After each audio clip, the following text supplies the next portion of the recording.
তিনটি কাজ করলে আপনি অতি দ্রুত মারা যাবেন। তাই আপনি যদি বাঁচতে চান তাহলে এই তিনটি কাজ সম্পর্কে আপনি জানুন, না হয় আপনি অতি দ্রুত মারা যাবেন।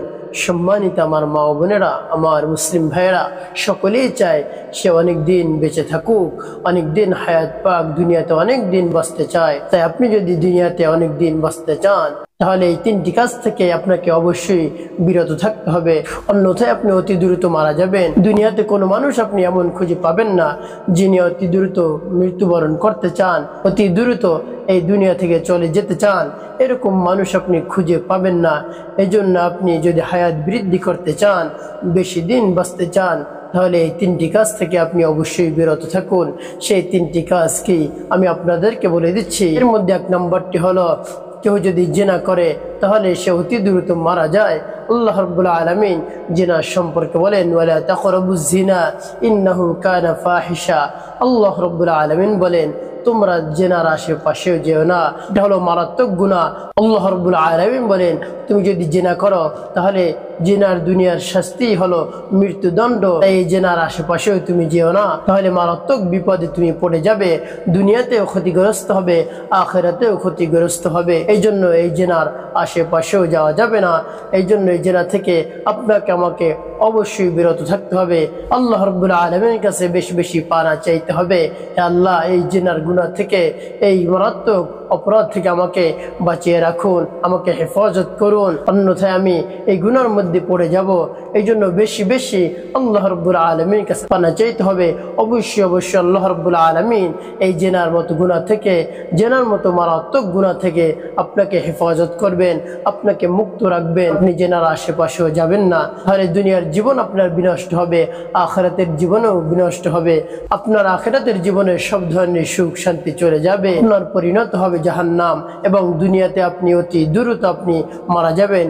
এই জন্য এই মারাত্মক গুনাহ আপনি কখনো করবেন না। তারপরে 2 নম্বর যে কাজটি আপনি করবেন না সেটি হলো মিথ্যা কথা বলবেন না।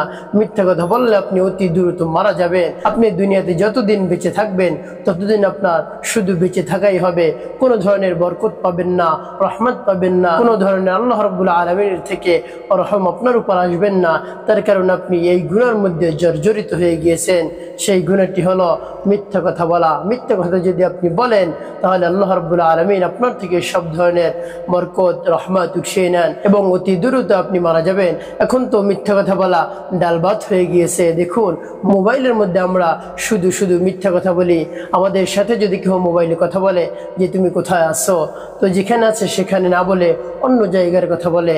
তেমনি ভাবে দেখা যায় ছেলে মায়ের সাথে মিথ্যা কথা বলে, মা ছেলের সাথে মিথ্যা কথা বলে, বাবা ছেলের সাথে মিথ্যা কথা বলে, ছেলে বাবার সাথে। তারপরে দেখা যায় কর্মস্থলে যে লোকগুলা কাজ করে, বস কর্মচারীদের সাথে মিথ্যা কথা বলে, কর্মচারীরা বসের সাথে মিথ্যা কথা বলে। এভাবে মিথ্যা কথা বলা ডালভাত হয়ে গিয়েছে। এই জন্য মিথ্যা কথা আমরা এখন কোনো গুনাহই মনে করি না। কিন্তু আল্লাহ হাবিব সাল্লাল্লাহু আলাইহি সাল্লাম বলেছেন, আল কিযবু উম্মুজ যুনুব, মিথ্যা হলো সকল গুনাহের মূল। এই জন্য আপনি যদি মিথ্যা কথা বলেন তাহলে এই মিথ্যা সব গুনাহ জন্ম দেয়, এই মিথ্যা থেকেই সব গুনাহ সৃষ্টি হয়। এই জন্য আপনি মিথ্যা কথা বলা ছাড়ুন, তাহলে অবশ্যই আপনার জীবন সুখময় হবে, রহমত আসবে, বরকত আসবে এবং আল্লাহ রাব্বুল আলামিন আপনার উপর দয়াবান হয়ে যাবেন। আর যদি মিথ্যা কথা না ছাড়েন তাহলে আল্লাহ রাব্বুল আলামিনের গজব এবং আযাব আপনার উপর পতিত হবে। এই জন্য আপনি অবশ্যই মিথ্যা কথা ছাড়ুন। আল্লাহর হাবিব সাল্লাল্লাহু আলাইহি সাল্লাম আরো বলেন, আস-সিদকু ইউনজি ওয়াল কিযবু ইহলিক, সত্য না জাদ্দা এবং মিথ্যা ধ্বংস করে। আপনি যদি মিথ্যার উপর সদা সর্বদা থাকেন, আপনি 100-এর মধ্যে মনে করেন 95 বা 99টি মিথ্যা কথা বলেন, তাহলে আপনার উপর আযাব গজব আসবে। আপনি একটাও মিথ্যা কথা বলবেন না, আল্লাহ রাব্বুল আলামিন আপনার উপর রহমত নাজিল করে দিবেন, তারপরে বরকত নাজিল করে দিবেন এবং সব ধরনের শান্তি আপনার উপর পতিত হতে থাকবে। এই জন্য আপনি মিথ্যা কথা বলা অবশ্যই ছাড়ুন। তারপর 3 নম্বর যে কাজটি আপনি করবেন না সেটি হলো মা বাবার সাথে আপনি খারাপ আচরণ করবেন না। মা বাবার সাথে যদি আপনি খারাপ আচরণ করেন তাহলে আপনি অতি দ্রুত মারা যাবেন, আপনার জীবন সংকীর্ণ হয়ে যাবে, আপনি দুনিয়াতে বেঁচে থেকেও কোনো আপনার লাভ হবে না, আপনার থেকে রহমত চলে যাবে, বরকত চলে যাবে। সব রহমত বরকত আল্লাহ রাব্বুল আলামিন আলামিন উঠিয়ে নেবেন। আপনার শুধু অশান্তি আর অশান্তি, দুনিয়াতেও আপনি অশান্তির মধ্যে থাকবেন, আখিরাতের জীবনেও আপনি অশান্তির মধ্যে ডুবে থাকবেন। এজন্য মা বাবার খেদমত আপনি অবশ্যই করবেন। আল্লাহ রাব্বুল আলামিন মা বাবার খেদমতের কথা পবিত্র কোরআন কারীমের মধ্যে জানিয়ে দিয়েছেন, ওয়াকাদা রাব্বুকা আল্লা তা'বুদু ইল্লা ইয়াহ ওয়া বিল ওয়ালিদাইনি ইহসানা ইম্মা ইয়াবলুগান্না ইনদাকাল কিবারা আহাদুহুমা আও কিলাহুমা ফালা তাকুল লাহুমা উফফিন ওয়া লা তানহারহুমা ওয়া কুল লাহুমা কাওলান কারীমা। আল্লাহ রাব্বুল আলামিন বলেন, আমি বিচারক হয়ে, আমি কাজী হয়ে তোমাদেরকে বলছি, তোমাদের পিতামাতা যদি তোমাদের সামনে বার্ধক্যে উপনীত হয়, তারা যদি বিরুদ্ধ হয়ে যায়, তাহলে তাদের চোখে তোমরা চোখ রেখে কথা বলো না এবং তাদের সাথে এমন আচরণ করো না যে আচরণের কারণে কষ্ট পেয়ে সে উফ শব্দ উচ্চারণ করেছে। এভাবেও তোমরা তাদেরকে কষ্ট দিও না। এই জন্য মা বাবার সাথে সদা সর্বদা নম্রভাবে এবং ভদ্রভাবে চলতে হবে, নিম্ন স্বরে কথা বলতে হবে, তাদের চোখে চোখ রেখে কথা বলা যাবে না। তারা যদি বার্ধক্যে উপনীত হয়, তাদের যত ধরনের প্রয়োজন রয়েছে সেই প্রয়োজন আপনাকে অবশ্যই মেটাতে হবে। সিদ্ধার যদি ঔষধ দরকার হয়, যে কোনো ধরনের খাবারের প্রয়োজন হয়, তাহলে আপনি অবশ্যই তাদের সেবা যত্ন করবেন। তাহলে আপনার জীবন সুখময় হবে, শান্তিপূর্ণ হয়ে যাবে এবং আপনার রিজিকের মধ্যে আল্লাহ রাব্বুল আলামিন বারাকা দান করবেন। আপনার হায়াতকে আল্লাহ রাব্বুল আলামিন বৃদ্ধি করে দিবেন। আর এই কাজগুলো যদি না করেন, আপনার হায়াত কমে যাবে, আপনি দুনিয়াতে বেশি দিন বাঁচতে পারবেন না, আপনার জীবন একেবারে সংকীর্ণ হয়ে যাবে। এই জন্য আপনি অবশ্যই মা বাবার খিদমত করুন।